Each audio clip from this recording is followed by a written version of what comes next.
లైఫ్లో first time ఒక interview ఇవ్వడానికి వెళ్తున్నాను.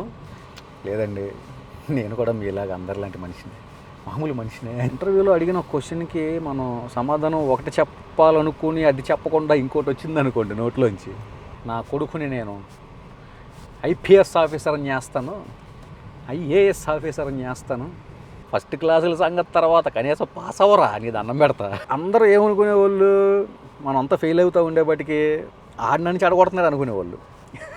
విచిత్రం ఏంటంటే యాక్చువల్గా మునిగిపోబోయే ఒకసారి ఇలాగలా కొట్టుకుంటూ ఉంటే ఎవడో పట్టించుకోవాలి అక్కడ. బాగా థ్యాంక్స్ రా, ఆ రోజు నువ్వు ప్రాణాలు కాపాడావు. సందీప్ నదింపల్లి అని ఒక అబ్బాయి ఉంటాడు, కుర్రోడు, భలే చేస్తాడబ్బా. ఆ అబ్బాయే ఇన్స్పిరేషన్ నాకు బ్లాగ్స్లో. టెన్షన్గానే వెళ్ళాను కానీ మూర్తి గారు బాగా రిసీవ్ చేసుకున్నారు. పిల్లల్లో ఈవెన్ చిన్నపిల్లలు కూడా ఇమిటేట్ చేస్తున్నారు. ఆ ఉండాలి అంకుల్ని చూపిస్తేనే మేము అన్నం తింటున్నారంటే ఆయన ఎవరో సింగపూర్ నుంచి మెసేజ్ పెట్టాడు.